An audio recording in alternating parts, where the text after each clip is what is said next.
The smell of vanilla buttercream clung to her fingers as Ava adjusted the pink satin ribbon tied around the cupcake box. A soft smile tugged at her lips as she stepped into the marble-tiled lobby of Stratton Pierce Marketing Agency, heels clicking softly against the floor. She hadn't been here in months. Daniel had always said it was too chaotic at the office, but today felt different. Special. It wasn't quite their anniversary yet, 2 days to go, but she missed him. He'd been distant lately. Busy, tired, constantly on his phone with someone named Mitch from out of town. Ava had convinced herself it was just work stress, but the quiet ache in her chest had grown harder to ignore. Today, she wanted to remind him what they had. 7 years. Laughter over takeout, spontaneous road trips, nights under blankets watching documentaries they never finished. They were a team, weren't they? She reached the top floor, smiling politely at the receptionist who looked startled when Ava announced she was just there to surprise her husband. A strange flicker crossed the young woman's face. She started to say something but stopped. Right. Of course. He's in his office. Ava thanked her and walked down the hallway lined with framed awards and glossy team photos. Her heart beat a little faster with each step. She adjusted her blouse and smoothed her curls, practicing the smile she'd give him when he looked up and saw her standing there with cupcakes and love. But as she reached the door, a low laugh floated through the crack. A woman's laugh. Light. Familiar. Ava stopped. She leaned in. Daniel's voice came next. Relaxed, playful, the tone he used only when he felt completely at ease. Your trouble, you know that? Then came the sound of a soft giggle, followed by something else. A sigh. The rustle of fabric. The unmistakable closeness of two people who forgot, or didn't care, that someone might be listening. Ava's hand trembled as she reached for the handle. She pushed the door open slowly. And froze. Her heart dropped. The ribbon slipped from the box and floated to the floor like a broken promise. She blinked once, twice, hoping she'd misread what she saw. But there it was, clear as daylight. And everything changed. The sun peeked through the kitchen window, painting golden stripes across the marble countertops as Ava Williams carefully spooned frosting onto the last vanilla cupcake. She paused to admire her work. A neat swirl of cream, a dusting of cinnamon, and a single sugar pearl in the center. Just like Daniel liked them. Perfect, she thought, smiling to herself. It wasn't their anniversary yet, but Ava couldn't shake the feeling that they needed a moment of sweetness. Something that reminded them of who they were. Things had been off lately. Daniel still kissed her goodbye in the mornings, still asked if she needed anything when he ran out for coffee. But there was a tension in the air, like a thread pulled too tight, waiting to snap. Today, she wanted to remind him that love wasn't just found in grand gestures. It lived in the small things, like homemade cupcakes, like showing up. She packed the treats into a pastel box and slipped a note beneath the lid. I still choose you, every day. Love, Ava. By the time she was dressed and ready to leave, she'd texted Maya twice. Ava, going to surprise Daniel at work. Cupcakes and all, Maya. Ooh, brave woman. Sure he's not hiding secret pizza parties in the boardroom? Ava, LOL. Just think he needs a little reminder that I adore him. Plus, he's been a little weird lately. Maya, weird how? Ava, hard to explain. Just off, but maybe I'm overthinking. She didn't wait for a reply. The drive downtown was peaceful. Ava rolled down her window and let the spring air wash over her.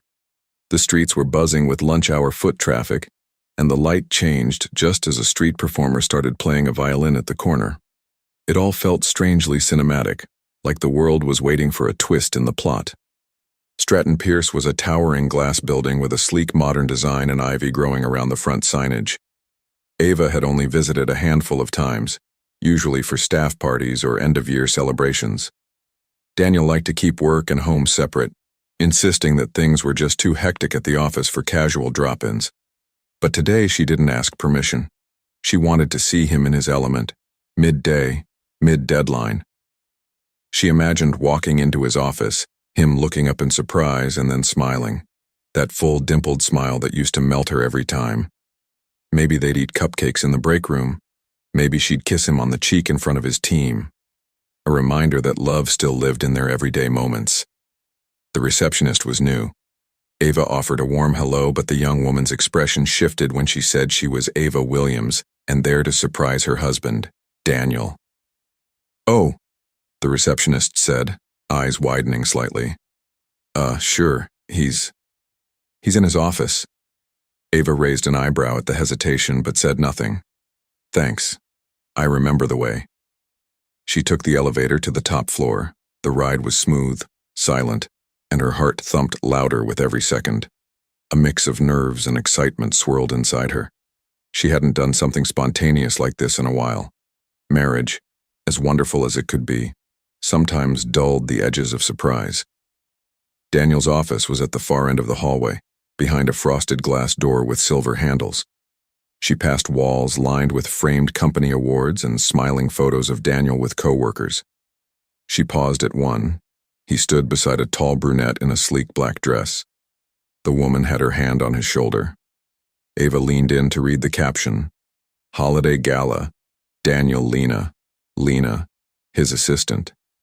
Ava had met her once at a mixer, polished, quick-witted, and a little too familiar for her taste. She shook the thought off and continued down the hall. Just as she reached the office door, she heard it. A soft laugh, a woman's voice, light and teasing. Then Daniel's unmistakable chuckle, low and relaxed in a way he hadn't sounded at home in weeks. Ava's grip on the cupcake box tightened. She hesitated, her ear tilted toward the door. "You're trouble, you know that," Daniel said. Another giggle. "Only for you," the woman replied. Her chest tightened. Maybe it was innocent. Maybe they were just joking. She raised her hand to knock, but instead the door creaked open a couple of inches. Her eyes flicked downward. Had it been left ajar? And in that moment, the box of cupcakes suddenly felt heavy in her hands. She peeked inside. For half a second, her mind refused to process what she saw. Daniel was sitting in his desk chair. Lena sat sideways on his lap, one arm around his shoulders, the other holding a coffee cup. Their faces were close, so close. He was smiling, whispering something into her ear. She giggled again and ran a finger down his chest. Ava's breath caught in her throat. The walls of the office blurred. Her fingers went slack and the pink satin ribbon fluttered to the ground. Daniel turned at the sound. His eyes met hers. His face went pale. "Ava." She didn't wait to hear the rest. She turned, the cupcake box still in her hand, her feet moving on instinct alone. The hallway stretched longer than it should have, her heels echoing like gunshots on the polished floor. The elevator doors opened mercifully fast. She stepped inside and pressed the lobby button with a trembling hand. Only when the doors shut did she exhale. Her reflection stared back at her in the mirror-polished walls, wide eyes, clenched jaw, betrayal written all over her face. She had come with sugar and love, and left with silence. The apartment was too quiet when Ava returned home. She placed the untouched box of cupcakes on the kitchen counter like it was contaminated, stepping away from it like it might burn her. The frosting had smudged slightly, the sugar pearls tipped over inside the box. It looked like a celebration interrupted. A party never started. She leaned against the counter and let herself sink to the floor. Tears didn't come right away. First came the disbelief, the daze, the way her brain looped through what she'd seen. Lena's hand on Daniel's chest. The way he looked at her. His expression when he saw Ava standing there. Shock, guilt, and something else. Not fear of getting caught, fear of consequences. That hurt most. 2 weeks earlier, it had started with Daniel working late. At first, Ava didn't question it. He was leading a big campaign for a global client and the pressure was intense. She supported him, cooked dinner, kept his clothes ready, and left handwritten notes in his bag reminding him she believed in him. But then the late nights became sleepovers at the office. Then came the business trip to Chicago that wasn't listed on the company's calendar. She only knew because she'd called the hotel to surprise him. He wasn't checked in. He didn't answer when she called, but texted later claiming he was in meetings all day and had his phone on silent. Her stomach had twisted with the first real doubt. And then came the shirt. He'd tossed it into the laundry basket after rushing home one morning. Ava had picked it up and inhaled automatically, out of habit. But instead of his cedarwood cologne, she smelled something floral and musky. Something that wasn't hers. Perfume. Ava stood frozen in the laundry room for a full minute. She didn't accuse him. She told herself it could have been someone else brushing past him in a crowded elevator, office air freshener, anything. But deep down she already knew. 1 week earlier she sat across from Maya over coffee, fingers nervously tapping her cup. She said Daniel wasn't Daniel lately. It was like he was with her but somewhere else. She felt it. She knew it. Maya asked if she wanted the soft answer or the honest one. Ava chose honesty. Maya told her she'd been married long enough to know her man. Trust that. If her gut said something was up, it probably was. Ava didn't want to seem paranoid, but Maya reminded her it wasn't paranoia if it was happening. Ava had looked away, unsure how much she was willing to admit out loud. Later that night, her fears were solidified when she received an anonymous email. No subject, no message, just a single attachment. She hesitated before opening it. And there it was. A photo taken from across a restaurant patio. Daniel and Lena sitting at a corner table, her hand on his wrist. His head tilted toward her, eyes soft. Not professional, intimate. Her hands trembled as she zoomed in. It wasn't pixelated. It wasn't vague. It was real. When she confronted Daniel that evening, she hadn't planned a speech. She just walked into the living room holding her phone. She asked what it was. He looked up from his laptop, confused. He asked what? She showed him the screen. His face twitched. Barely, but she saw it. He asked if she was seriously accusing him of something because of a photo. He said it was ridiculous. She asked if that wasn't him. He admitted it was him and Lena, but said it wasn't what it looked like. She asked what it was then. He stood defensive, said Lena was going through something personal and had asked to meet outside of work. He was being supportive. That was all. She asked if that support happened in a private corner of a candle-lit restaurant. He told her she was blowing it out of proportion. She stared at him for a long moment. Maybe she wanted to believe him. Maybe she wanted the lie more than the truth. So she nodded, and didn't bring it up again. Until today. Present day, Ava curled up on the couch, her phone buzzing incessantly. Daniel asked her to let him explain, said it wasn't what she thought, admitted he messed up, said it wasn't serious. Just once. Asked if they could please talk, told her he loved her, pleaded for her not to throw them away. She turned the screen face down. She didn't know what hurt more, the betrayal or the gaslighting. All this time he had been looking her in the eye, kissing her goodnight, pretending to care, while handing pieces of his heart to someone else. And now that the truth was undeniable, he was still minimizing it. She pulled a blanket over her lap and stared at the photo again. It was still open on her phone, still real, still right there. The betrayal wasn't in the moment she caught them. It was in all the moments before, when she had asked for honesty and received silence. The next morning, Ava stayed at Maya's apartment. Her friend didn't ask questions, just handed her tea and wrapped her in a long hug. Maya whispered that Ava didn't have to decide anything right now. Just breathe. Heal. Let the storm pass before she moved. Ava nodded, her eyes stinging. She hadn't cried much. The pain was too deep for tears. It sat in her chest like a stone, heavy and unmoving. Maya's guest room became her temporary safe space. She lay there staring at the ceiling for hours, going through every conversation, every touch, every I love you from the last few months. trying to figure out which parts were real and which were performance. Was it always there? Did she just miss it? Was she the fool? Later that afternoon, her phone buzzed again. This time it wasn't Daniel. It was a name she didn't recognize. Mr. Harlan. She picked up. A kind, gravelly voice introduced himself as Arthur Harlan, Daniel's supervisor at Stratton Pierce. He said he hoped he wasn't intruding but wanted to apologize. Ava blinked and asked what for. He said he wasn't sure if she knew, but the relationship between Daniel and Lena had caused some concern at the office. It violated company policy. She swallowed and asked if it was a relationship. There was a long pause. He said he couldn't speak to details but told her she deserved better than what he saw yesterday. She thanked him and hung up, and for the first time in days her hands stopped shaking. She had confirmation. She had clarity. Now, she just needed the strength to choose herself. Ava stood in front of the mirror, tugging gently at the sleeves of her beige cardigan.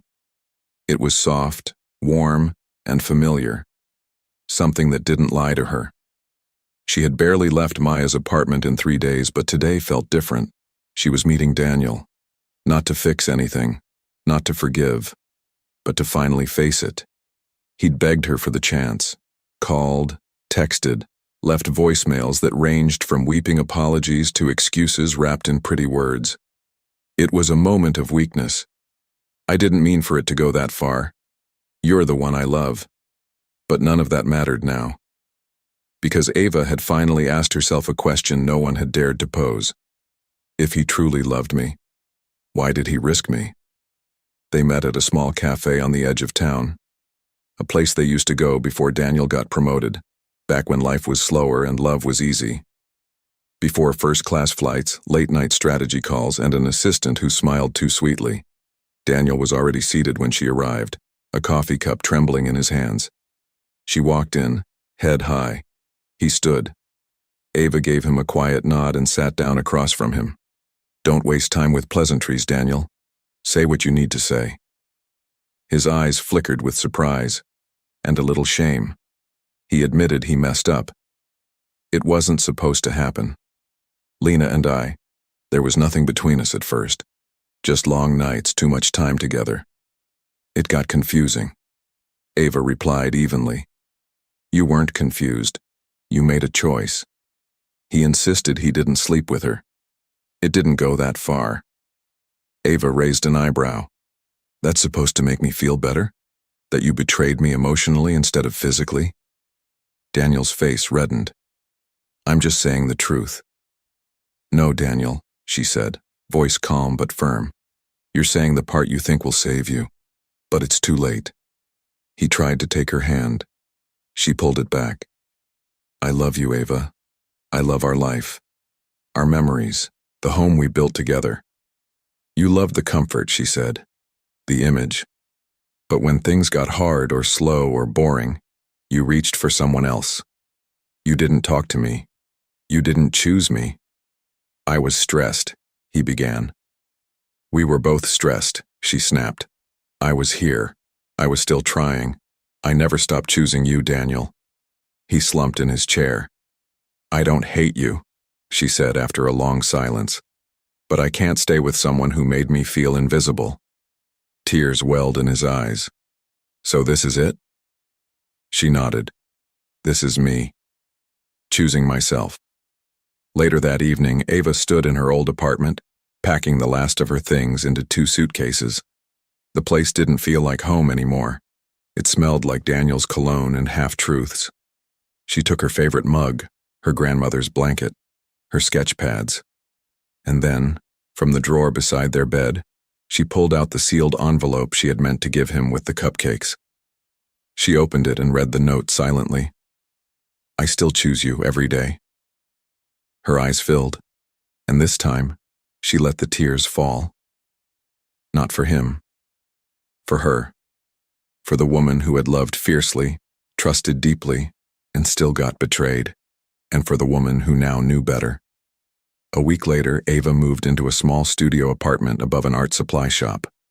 The owner, an elderly widow named Mrs. Kellman, offered it at half price after seeing Ava's portfolio.